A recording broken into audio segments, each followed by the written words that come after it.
ஆண்டவராகிய இயேசு கிறிஸ்துவின் நாமத்தினாலே உங்கள் யாவருக்கும் என் அன்பின் வாழ்த்துக்கள். எல்லோரும் சந்தோஷமாயிருக்கிறீங்களா? சந்தோஷமாயிருங்கள். எப்பொழுதும் கர்த்தருக்குள் சந்தோஷமாயிருங்கள். இன்றைய தேவனுடைய வார்த்தை, முயலானது புசிக்கலாகாது.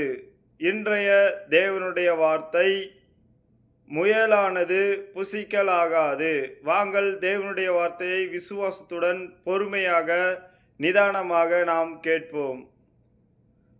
முயலானது அசை போடுகிறதாயிருந்தும் அதற்கு விரிகுளம்பில்லை, அது உங்களுக்கு அசுத்தமாயிருக்கும். லேவியராகமம் 11ஆம் அதிகாரம் 6ஆம் வசனம். இன்றைய தேவனுடைய வார்த்தை என்ன சொல்கிறது என்றால், முயலானது அசை போடுகிறதா இருந்தும், முயல் அசை போடுகிறது, ஆனால் விரிகுளம்பில்லை என்று தேவனுடைய வார்த்தை சொல்கிறது. அசை போடுகிறது மட்டும்தான் இருக்கிறது, விரிகுளம்பில்லை என்று தேவனுடைய வார்த்தை சொல்கிறது.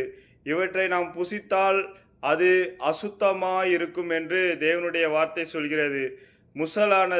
அதாவது முயலானது நாம் சாப்பிடக்கூடாது, அது நமக்கு அசுத்தமாயிருக்கும். இன்றைய தேவனுடைய வார்த்தையை பொறுமையாக நிதானமாக விசுவாசத்துடன் கேட்ட உங்கள் யாவரையும் தேவன் தாமே ஆசீர்வதித்து உங்களை பெருக செய்வார். Thank you friends. மறக்காமல் சப்ஸ்கிரைப் பண்ணுங்கள், லைக் பண்ணுங்கள், கமெண்ட் பண்ணுங்கள். எதை செய்தாலும் தேவனுக்கென்று செய்யுங்கள், தேவ நாம மகிமைப்பட செய்யுங்கள். Thank you friends.